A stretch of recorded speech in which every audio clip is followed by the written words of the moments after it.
Yeah, all right, Mac. Yeah, good evening. Lovely to see you. Good to see you too. And good to see you too, Tony. How are you? I'm fine, thanks. If only the Good. general public knew what's gone on behind the scenes before we started. Yes, we've had a few technical issues, and that's why we're starting late. But look, we're here, and we're going to talk about IPL. So IPL, it's here. Look, it's suspended. It was suspended last week. Steve was the one who actually told me about it. It's been crazy. This can't believe it's happened. But at the same time, we talked about it the week before. But if you look at the India situation, the country is definitely on the brink of collapse with all the issues going on. And look, sport is a wonderful thing and it helps everybody, and it helps everybody stay positive. But the country is obviously on its knees. So it does seem the right thing. But the boys will get into it now. So without further ado, I'll hand over to Steve and Tony to talk about it. So over to you, boys. Nice one, Mac. Thanks very much. Yeah, hi, Tony. So, yeah, and as you say, an indefinite postponement of the IPL, which says to me they've obviously taken a decision and they didn't have a contingency plan. But I guess with the number of players that were starting to test positive, it suddenly became inevitable, didn't it, I think? I think so. I mean, there's plenty of people being wise after the event. People saying, why did they run it in the first place when they knew the pandemic was what it was like? And then other people saying, why did they not confine it to Mumbai and Pune? And others saying, why did they not take it to the UAR? It's just, it's easy to be wise after the event. But the finances are what's driving this anyway. One has to be cynical, but it's true. The whole thing was meant to the Indian border control £320 million. Mm-hmm.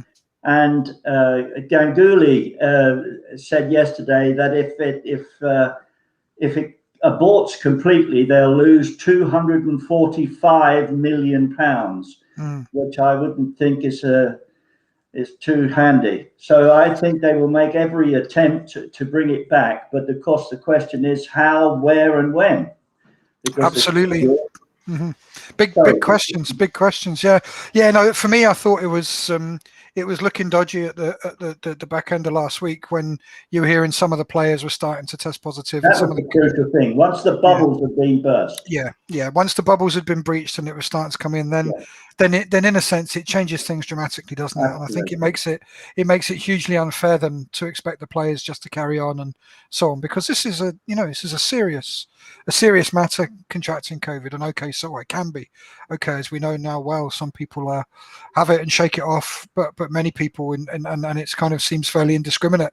Young, old, whatever, can get it and have a very nasty bout and be laid low. And when you're a professional sports person, of course, where your fitness and your health is your income and your livelihood, then it's probably, it's very, very serious for them if they run the risk of that. So I think once the bubble started to be breached and you started to hear about, I think Amit Mishra was diagnosed and some of the KKR players and some of the coaches and other teams. I think the main one was the guy who went to hospital because he'd injured his shoulder or something, and he obviously came into contact with some virulent strain of it in the hospital, and that started the ball rolling. And then once it spread to another couple of teams, I think it was. Although having said all that, at the height of the troubles, soccer here managed to stagger on despite quite a lot of positive tests, and they self-isolated. But I think they didn't have whilst there was a lot of numbers, we're talking a massive population, a density of population, and a number of cases unsurpassed in the whole of the pandemic in India at the moment. One has to feel terribly sorry for them, but it's tragic. Yeah, it is. So I think there was no choice for the IPL, as you say, and the financial ramifications are such that I think there'll be a lot of pressure and a lot of drivers to say, okay, let's hold it again. And I think that the two places, just think about where they might hold it. Of course, they might hold it later on in the year at some point in India. They could try to do that. They could try to move it to You know, the Emirates, as you mentioned, the United Arab Emirates, which we know has got good cricket facilities and so on, and ran the Abu Dhabi T10, for example, ran without crowds and so on. And I guess if you're in an era where there are no crowds because of the pandemic, then I guess that gives you a little bit more flexibility about when and where you can have your games, because you haven't got to worry about the flow of people in and out of the stadium. You haven't got to worry about you could possibly play more games more often in the same stadiums because you haven't got people moving around as spectators. And of course, England. There are a number of places in England, I think, that are trying to put a hand up and say that they could host some games. But that then brings us on to the question of when, because it struck me that the cricket calendar for the remainder of the year is incredibly chock full. You've got test matches starting in England at the start of June. You've got the World Test Championship final in June between India and New Zealand. You've got obviously the rest of the English summer. You've got the 100, the delayed launch of the 100, where lots of the star players from the IPL are contracted to 100 franchises. So the 100 certainly will be hoping they're not having to compete in the in the midsummer with the IPL, because then that could cause all sorts of contractual problems. Yeah. So then you're talking about, if it's coming, particularly if it's coming to England, and indeed if you look at the way the schedule's packed, you're probably talking about September time, maybe October time. You're looking only. I looked at the schedule of the various tournaments and tests, etc. There's really only one viable window, and that's the last 2 weeks in September, from the 14th of September through possibly. You've got the T20 World Cup, which starts in the 20th of October. Now, certain countries want to have warm-up matches before that World Cup, so we'll be very reluctant to have something close up to the 20th of October. So it appears that the last 2 weeks in September, and Ganguly has hinted that's what they'll be aiming for. The location, to me, is also. You make a very valid point about there aren't any crowds. And I was on last week about the fact that I felt psychologically it was good for the Indians to hold it, because they're so engrossed in cricket. It's like a religion to them. They would watch it on television, and to them, therefore, it doesn't matter where it comes from, as long as the crowd noises, which have been excellent in the IPL, I have to say, are good. And the cricket. I mean, there are 31 games left to be played, Steve. I mean, that's an awful lot. And you to get 31 games into a fortnight is going to be a tight, or 3 weeks at the most, is going to be a tight squeeze. Yes, I think it's almost exactly halfway through the competition. It was match 29 that had completed and match 30 that was called off first. So almost exactly halfway through the tournament. Really tough time. The other thing that Ganguly said was that this year's IPL was in fact also a dry run for the T20 World Cup. So it's not impossible that. Well, I think virtually it's impossible that it's going to take place in India. That would be my view. I think that the organisation, the hassle of getting the cricketers back there, and all the quarantine ramifications when they leave India again, and India is likely to be a red zone for many moons to come yet. So I think it's not going to be in India. So it's going to be either in the UAR or in the UK. Now. The UAR has the advantage that if it's a dry run for the World Cup, and if the T20 World Cup, it's not too much of a body blow for India to move it to the UAR. Whereas if they tried to move it to England, for instance, I think the weather one would be a distinctly chancy factor. Well, that was going to be my point about potentially England holding it. It only could really hold it late September. Yeah. And I think there's a reason why the England cricket season tends not to go too far late into September. And that's because September can be very, very wet. And you run the risk then of not having any cricket at all. And you go to the expense and the trouble of having lots and lots of players, lots and lots of biosecure bubbles, and no cricket. What the Oval Lords, Old Trafford and Edgbaston do have to their advantage is that, for instance, a lot of Indian players will be in the UK anyway. New Zealand players will be there. the English players will be there, and the Australians I don't think would be too reluctant to come to the UK. So from player availability point of view, it certainly has merit. But again, the weather, to my mind, is very iffy. And I feel that if it's going to go anywhere, if it's going to take place again, it'll be finished in the UAR. That's my view. Yeah, and yeah, treat it as a dry run for the World T20. Yeah, the UAE, United Arab Emirates, absolutely. I think that's more by far the more likely place for it to go than that. So we're going to see them. Be really delighted to hear what you think about that. Do you think it's the IPL has just been postponed? Do you think it will be cancelled? And if it's going to start up again, then where do you think that's going to be? England, in the Emirates, or somewhere else perhaps? Maybe is there a way they can move it elsewhere? But yeah, let us know what you think. We're delighted to hear your thoughts and comments, and we'll read them out if you put them in. So yeah, I mean, I think so. There's a few things I'd like later on to talk about. How people have played so far and a little bit of that. But I think before we do that, I'm really also keen to talk about the ramifications and the knock-on effects for some of the international cricket that's coming up. As we said, it's an absolutely packed summer. One of the things we've spoken about before on the show, Tony, as you'll remember, particularly for England, is if there are players that are not going to be available, particularly for the 2 tests versus New Zealand, does that open up some opportunities? Well, I think many of the players that were in India are already back in the UK, or they're on their way back. So they'll probably be looking to put themselves in contention. And we were speaking last week about that. I think with the exception of Morgan, who has to self-isolate in India for 10 days, all the rest will be back here by Monday or Tuesday of next week, and then they will have to face 10 days of isolation here. But apart from that, I feel very sorry, because there's quite a lot of young players, and I'm about to sneeze, Steve. There's a lot of young players who had built up their hopes of perhaps getting a chance in the test team, and those hopes are going to be dashed, I suspect. Although it's not beyond the possibility that the selectors will still go with the idea of trying out some of these new ones. New Zealand themselves are not going to be at full stretch. I just heard today there that Trent Boult is going to miss the first, certainly, and probably the second, because he's decided, with all the hassle, he's going to be with his home back in New Zealand. Williamson and Jemison and Santner are coming straight here from India.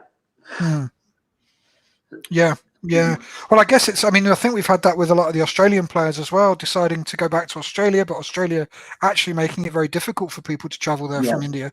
So some of them, I think, are going to Sri Lanka perhaps, or other places on route. Via the Maldives, I hear. Yeah.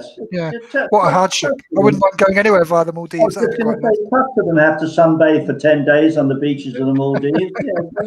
I feel for them. That would be a disaster, wouldn't it? That would be a disaster. But yeah, no, I was thinking, some of the young players we were talking about James Bracey, we were talking about some of the fast bowlers that maybe would get an opportunity. We were talking about some of the batting slots that were open, and also the wicket. Bracey might keep wicket, but maybe Folkes gets another can. If someone like Joss Butler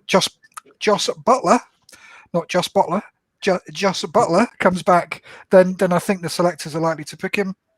I guess we know Stokes is likely to be out because of his finger injury, but yeah, it could well mean a change of plan for the selectors. And, for those and Sibley, of course, is out as well with the same thing. Sibley's out too. Yeah. Yeah, go ahead. Sorry. I'd say there will certainly be at least one space in the top 3 that needs to be worked out, I think, and it'll be interesting, as we said last week, be very interesting to see how the selectors fill those places. Well, after a terribly barren spell, I see Crawley scored 90 today. In what was a bowler's wicket, so maybe that heralds a return to form for him. And Burns scored a few runs last week. So again, I think it just depends upon whether the selectors are willing to experiment. I can't help thinking that with all that, they're still going to have the Ashes in mind, and they might try somebody against pace bowling. It's a pity that Boult won't be here for New Zealand, because he would be a strong tester, if you like, for any young batsman hoping to go to Australia. we just have to wait and see. Everything is so fluid now, Steve. It's changing by the day. I noticed that in the county cricket this year, some of the teams that we expected to do well are not doing so well, and some of the teams like Gloucestershire, for instance, are at the moment going like a steam engine. Mm.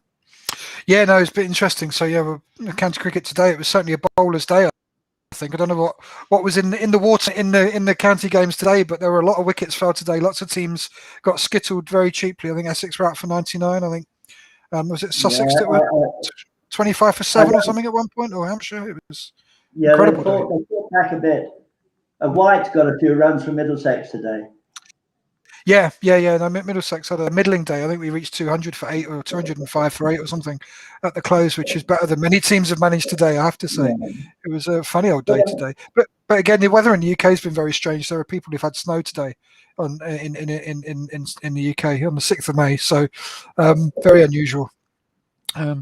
So thinking about the play that has happened in the IPL, interested to think about, any players that have caught your eye or anyone that you've been surprised by so far, Tony. There have been one or two. I've been quite impressed with Samson, who's captaining Rajasthan Royals. I let the public on a secret that you did a very good statistical resume of the performance of the captains in the IPL, and I was sorry to see that the one person I think who it has not been a good IPL is Owen Morgan. His performance as a captain in runs and results. I mean, his performance is 12 out of the 13 captains. He's lying 12th, and he scored only 92 runs at an average of 13 per innings and a strike rate of 112. Now he's 12th out, but the interesting thing is this shows you that you mustn't rely too much on stats. Dhoni is the only one below him. He's 13 out of 13, but he's only had 4 innings and scored only 37 runs. But his team are lying second. No. As a personal contribution with the bat, really, this analysis, it was quite interesting. And you're right, Samson was at the top, and I have him overall ranked as the 3rd best batsman overall in the IPL so far this year. 277 runs in 7 innings, scoring nearly 40 every time he goes out to bat, and going at 145 runs per 100 balls. So going really well. KL Rahul also doing very well. And again, the Punjab Kings have not had a great time, but he personally has done pretty well. He's scored over 300 runs. He's the highest run scoring captain so far, and again going at a good rate. I think he's the one who might benefit most from the postponement, because he was taken to hospital with appendicitis, wasn't he? That's right. Yeah. So they were going to be without him, which would have been a huge miss for them. But then, as you say, at the bottom of the list in terms of personal contribution with the bat, Dhoni, who's only faced 30 balls so far in the tournament, which is which just I guess goes to show how well the Chennai Super Kings top order is batting. If Dhoni isn't having to bat, I mean that's the secret. Unfortunately for Morgan, he's had more innings. He's had 7 innings, but he's only faced 82 balls across those 7 innings. And that tells a story, doesn't it? He's runs per innings rate, in mind that Samson is up at 4, KL Rahul is up at 47, Rohit Sharma's up at 35, 36. Morgan's at 13. He's scoring 13 every time he goes out to bat. And 13. I'm the last one to criticise Morgan, because I think and I've been on record as saying this a long, long time. I think he's a wonderful captain, and in form, there are scarcely any batsmen who are as inventive and quick scoring as he is. But he has had a poor tournament. But also, what struck me, particularly in the last match I watched, his body language is not what we're used to seeing from Morgan. Now, whether it's been affected by the health issues, etc., I don't know. But I just feel that the postpone would suit him as well. It may well do. He Yeah, needs a break, I feel he just needed that break. And it'll be interesting to see if it is brought back in the second week of September or third week in September. I think he may well be refreshed. Yeah, by that time. Yeah, his batting side have really let him down. Really, I think so. Looking at how well the top order batsman Shubman Gill, he's scoring less than 20 runs every time he goes out to bat at a rate of less than 120 runs per 100 balls, which is pretty slow for IPL. The warning signs with Gill were there before the IPL, weren't they? Because he didn't perform very well against us in the various aspects. He didn't do it so well. I think he had one decent innings in the whole of all the series. So yes, it is a weak team. Let's face it. The Calcutta, or KKR as I call them, they're a weak team. They're not so good. And Andre Russell's doing his best. He's having a pretty good tournament, but unfortunately for them, it's not going so clever. With the ball, I think obviously their standout name is Pat Cummins. He's being out-bowled by Russell and Varane as well so far. I mean, Cummins has got the most wickets, but his economy rate and his strike rate is not that good. I have a point to make about Cummins and Sam Curran as well a bit later on when we talk about the English guys. But I feel Cummins is he's performed adequately. There's a lot on his shoulders. You're right. There is a lot on his shoulders. You're right. But it's interesting. We're talking about moving from the bottom two. So if Morgan's not having a great time, Dhoni isn't having to do very much because his batsmen are really doing the business. Faf du Plessis, I've got him ranked second overall in terms of batsmen so far. Absolutely brilliant. Yeah, absolutely brilliant. Scoring lots of runs and scoring them quickly. Yeah. And the other player, I have to say, has been the all-rounder of the tournament so far, has been Moeen Ali. Moeen has been superb in terms of his bowling. He's only conceded 74 runs off his 72 balls, which is terrific. That's one of the best economy rates, top 3 economists in the tournament. And he's taking a wicket every 14 balls. He hasn't bowled as much as some others, but brilliant with the bat. He scored over 200 runs so far in just 131 balls faced. So he's going like the clappers, and he's knocking, that's 34, 35 runs every time he goes out to bat. You can't knock that as a contribution. His strike rate's 157, which is very, very good. Interesting thing about him, though, is that I noticed the last 3 times he's got out. He's made good scores, but the old failing has got him out each time. The short ball. And he is either mishooked or tried to steer it, or in one case was just failed to play it at all. So maybe they'll find him out a little bit more. I don't know what the wickets are like in the UAR. Are they quicker than the ones in India? I don't know. But the man who has suddenly hit form out of nowhere and has won a match on his own really is Pollard, who he scored a century in his penultimate match, and it was quite incredible. He won the game out of nowhere. They were nowhere to be seen, and then the strength of the man and how he can hit the ball over it's just amazing. I saw 2 or 3 which came off the bottom of the bat, which is the notoriously dead part of the bat, and they carried the boundary effortlessly. 93 meters, one of them, at an unbelievable distance. Well, he's scored so far 168 runs off just 98 balls. That's absolutely fantastic. That's phenomenal effort, really. That's terrific. So looking back at the captains, I guess the big captaincy story so far of the IPL has been at Sunrisers Hyderabad, where David Warner was the big star name and the captain, and we spoke about this last week, and the challenge of having an overseas player as captain, because they get picked, and that means then there's only 3 slots for other overseas players. And we were talking about how the Sunrisers, given that Rashid Khan was one of their players, so that's 2 automatic picks.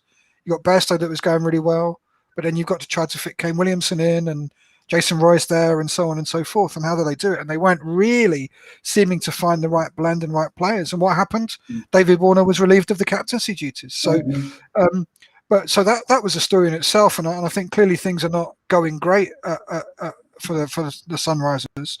But what's really interesting when you look at the numbers in terms of the performance today, is one guy here who's got 193 runs in 175 balls, scores 32 every time he goes out to bat. And there's another captain who's got 198 runs off 163 balls, who actually scores 28 every time he goes out to bat. He scores a little bit quicker rate, but actually overall, the first set of numbers was David Warner, and I have him ranked as the 29th best batsman, so really pretty much mid-table. And Kohli is there as the 28th ranked batsman. Very, very similar profile. But of course, RCB, again, because they've been able to rely on the absolute quality of AB de Villiers, have it's not mattered. AB de Villiers has been going absolutely fantastically. Glenn Maxwell has been going fantastically. I have them both in the top 10, and Padikal has had a wonderful time as well, and I have him as 12th ranked overall. So Kohli strolling in, batting at 4, performing at a sort of mid-table level, perfectly fine. RCB have got no problem with that. They're doing great guys. Actually, in the last 2 matches, I think whether he felt that he wasn't doing himself justice, he decided he moved himself up the order and he opened the innings in the last 2 matches. That's right. To try and get some more runs. But it just shows you that if it doesn't matter how good a player you are and how good a captain you are, if your team is not performing, then it drags you down. And I think that Warner, I saw him in his last innings before he was dropped or rested or whatever you want to call it. And I felt so sorry for the guy because his timing was so out. He was giving great lunges with the bat and that ball was going about 10 yards, and he was sadly out of sync with himself. And it wasn't a surprise to me that he was rested and Williamson brought in. But of course, there were 31 games, and I'm sure he would have been brought back. Yeah, I think so. I mean, but it's interesting looking at the Sunrisers batting. So having just said that Kohli's able to coast along because he's got de Villiers and Maxwell in the top 10 and Padikal who's 12th. Well, the Sunrisers' highest ranked batsman I've got is Bairstow at ranked 14th. Yeah. And you've got Pandey at 50th and Williamson at 22nd. So Warner, I mean, okay, they're doing okay, but they're not. He's not getting the performances from some of the rest of it from his teammates. No, with that team, unless they get a good start, they haven't performed. That's all important to them as far as their batting is concerned. They have to get up with a good start. And Bairstow was in superlative form early on. He dropped off a bit in the last couple of matches, and it's significant that they haven't performed when that has happened. And the other interesting thing is that there are some cricketers who haven't had games at all hardly. I mean, Jason Roy and Sam Billings, for instance, from the English point of view, they haven't featured.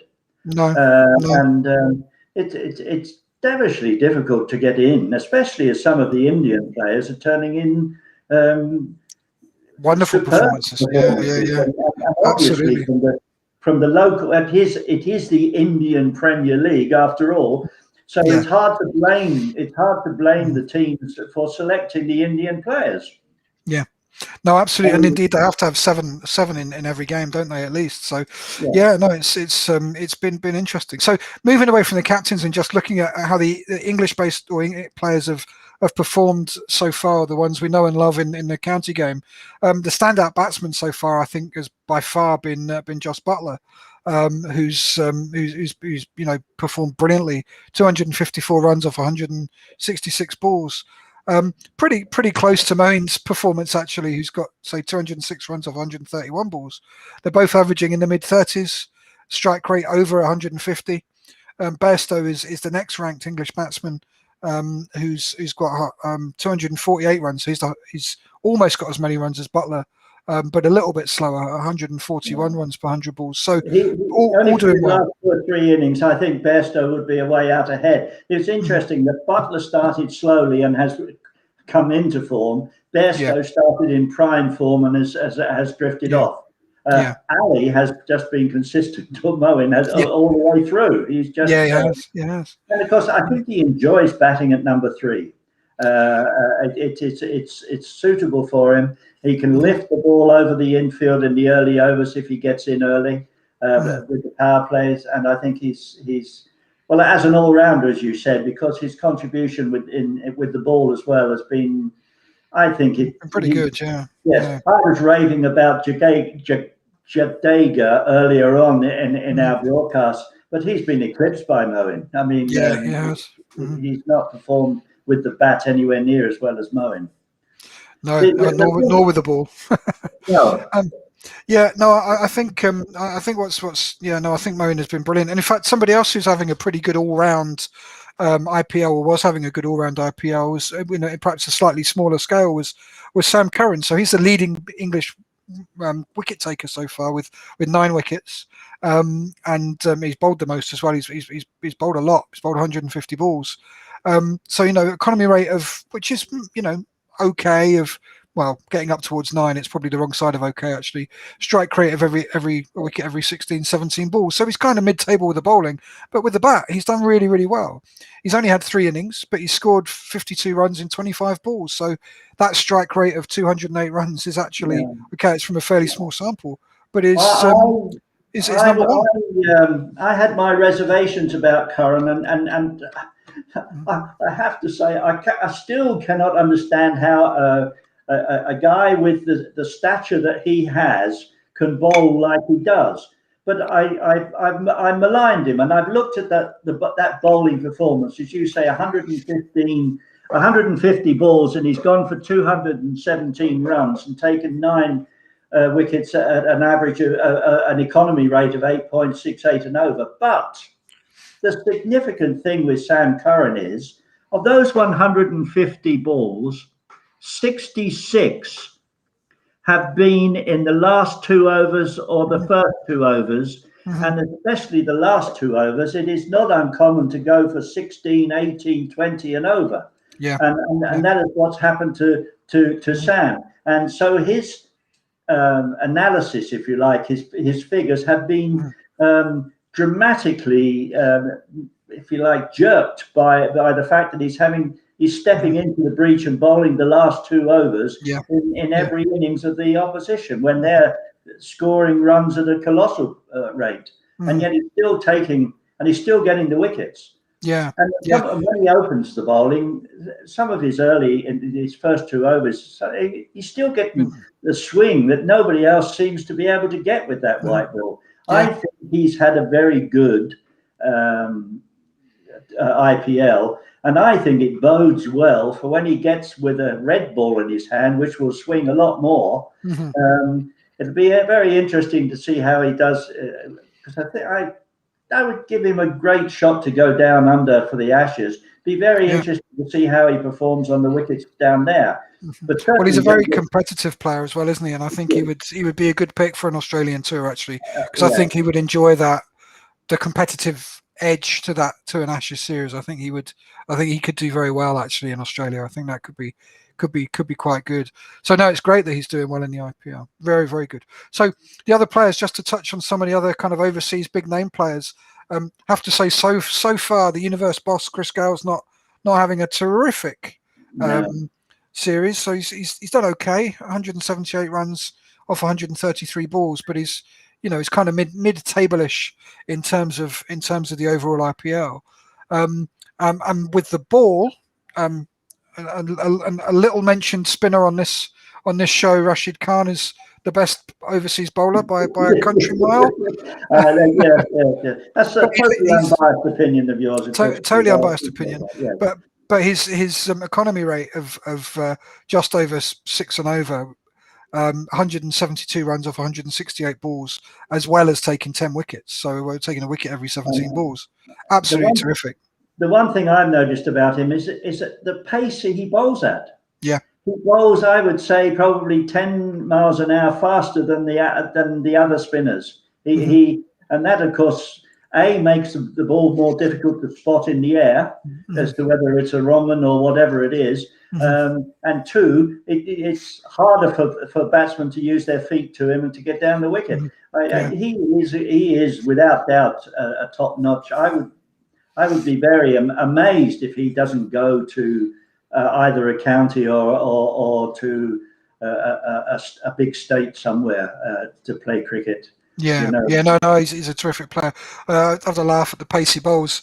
He'd possibly be, if he got into a county side, he'd possibly be the quickest bowler in the attack, given some of the medium paces in county cricket. But no, I malign our countrymen with the ball. I don't mean to. But no, he's certainly been standout. But and somebody else who's done well, and it was always going to be interesting to see how he did is Chris Morris. I mean, the Rajasthan Royals have not had a brilliant time so far, but he's done pretty well. And obviously, he was the big money signing, which was certainly raised an eyebrow in this household. I wasn't sure of it, but he's done pretty well. So his economy rate is kind of not spectacular. It's over 8.5, but he's taken 14 wickets, and he's taken the wicket every 11 balls. So he's going to take, if you bowl a spell, he'll take you a couple of wickets, and that's pretty impressive. And Jay Russell as well as his excellence with the bat, he's also done really, really well with the ball, and he hasn't bowled as much, but he's taken 7 wickets in 10 overs so far, so that's pretty good going. Yes, I was trying to look ahead. Maybe when I thought perhaps the IPO would be over, and I wondered what would happen maybe for the auction next year. Whilst Morris went for, in my opinion, an overinflated amount this year, I still think he'd fetch a good amount next year, because he's doing it both. Only Moeen currently is doing better with bat and ball than he is. So I have to give him credit. I was a very reluctant advocate of his early on, but he has done well. Yeah. No, I think it is interesting. I think of the players that are there, if the season had ended here and it was it, I think you'd be looking next season. I think teams would be falling over themselves to sign Moeen. They'd be looking at Sam Curran. There's some of those guys have done very well. Darwin and the young Shaw, the open bat Shaw, and then the spinner, the other Purcell spinner, who's done pretty well. So as far as the Englishmen going back, well, obviously Butler and Johnny Bairstow, as well as Curran and Moeen, I think they would be back. But as I said earlier, players like Roy and Billings, they haven't had a chance to show what they're capable of. And Malan is another one. Malan has not put his head above the parapet, or had his head put up above the parapet. That, to my mind, I find astonishing, because he was number 1 or number 2 in the world in the T20, and yet he obviously, the scoring rate has increased so much this time, with people over 200. And one has to say, I don't know that Malan is capable of scoring more than about 140, to be honest. No, well, he's only had 1 innings so far, so it's a very small sample. But he scored 26 runs in 26 balls, which is kind of bang on the narrative for Malan, isn't it? A score, but not a defining score, and not really quick enough. And I think that's harsh. But I think, and obviously it's one innings, but I think that's harsh. There's something wrong. We mustn't have been showing it in practice or anything like that, because to go in with the reputation of being a number 1 or number 2 in the world in that format and not to get a game, says to me that there's something, he's not showing form in practice or wherever. Yeah, well, it could well be the balance of the side, because I think Nicholas Pooran has played quite a lot for the Punjab Kings, and obviously they have him in as no, he hasn't. I mean, he's had an absolute shocker of a time with about 28 runs off 33 balls, one of only a couple of players to be averaging. To be scoring at less than 100 runs. I feel sorry for Malan. He's one of those batsmen that, I don't know. Perhaps the modern T20 type game is developing too fast for his attacking ability. Maybe. Yeah, I was very excited about the Punjab Kings. I thought they looked like they'd put a very good squad together, but actually they've been pretty not. But they're not only ranked 6th in the table at the moment. Yeah, they've not had a great time, and I don't think they've got an awful lot out of their big signings, which is a shame for them. But yeah, no, Milan, bless him, with his one innings, he would have been itching to get another go and to score a bit quicker and score a few more runs and so on. That's a real shame for him. So the last player I want to talk about, and those I've spoken about Rashid Khan, is I'd have to say that your old mate Rabada for Delhi hasn't had a brilliant time so far with the ball. I watched him bowl at the death in one game, and he was, I don't know if the nerves got to him or what got to him, but he was chucking pies at waist high and getting put all over the shop. That was the famous 1-over finish then, wasn't it? Yeah. Where Warner, I think, ended his captaincy by deciding that he was going to go in and bat for against, instead of Bairstow, who at that time was fine. No, I must defend Rabada. In the last couple of matches, he's bowled very well, and he's taken a good few wickets. Yeah, he's got eight wickets now at an average of 28.5. So he's got a way to go. It's like Curran. And in the last 2 overs, you can go for an enormous amount of runs, and you're trying to bowl the unexpected ball, and sometimes that doesn't come off. You bowl a rank long hop or a high full toss, which gets belted, or you're trying to bowl it so you don't score runs and it turns out to be a wide. All those sort of things are in. What has discipline-wise improved dramatically, because it was quite rampant early on, the no ball scenario has cut down dramatically. Maybe the klaxon that goes off embarrasses them into stopping doing it. Yeah, I think the klaxon is a good idea and could well be taken forward that into Test cricket even, so that the umpires can concentrate on the line and the length of the other balls. No, because you're right. Because in the umpire's job to watch all of the things they're supposed to keep their eye on all at the same time is a bit of a tall order. I think it's certainly a good idea. I mean, the wides and the no balls and the height of the bouncer and that sort of thing is it's a lot for an and I have to say the standard of umpiring by and large has been very good. Yeah, no, it's been excellent. It's been very good. It's been very good. Failings must come into it, of course, but I don't know what his name is, but the smallish man with the round glasses, he's been very good. I've watched him quite a lot. Yeah, good stuff. Well, there we go. I think we've taken. I mean, it's a shame really, because when I looked at the stats after the 29th game, and I thought, God, there's some interesting stuff here. There's some people that are poised for greatness, and there are some people that are going to have to really have a good back end of the tournament. And here we are. We don't know when that back end of the tournament will be. We don't know which players will be available for which franchises, or if it will be, and where it will be.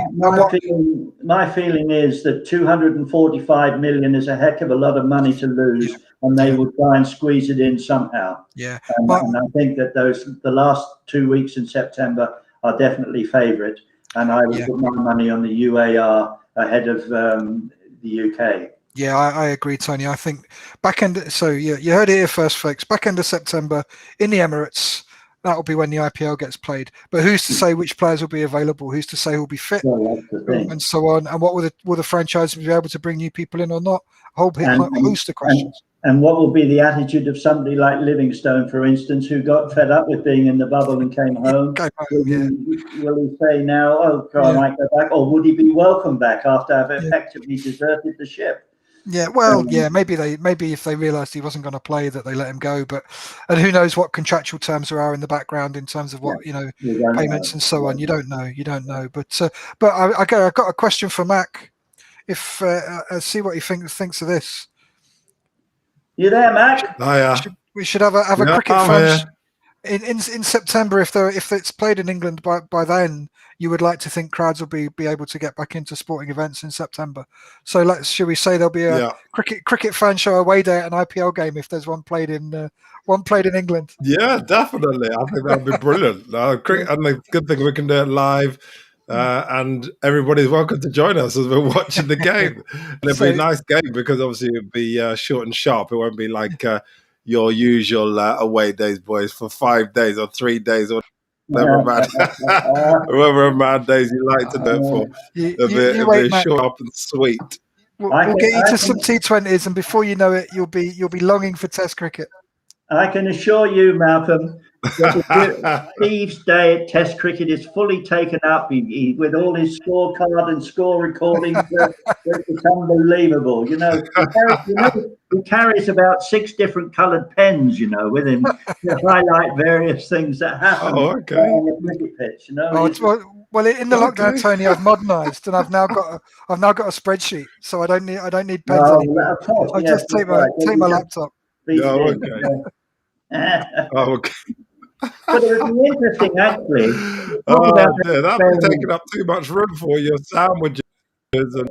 But that's something now that we might consider for the World final between New Zealand and India for a day. You don't know.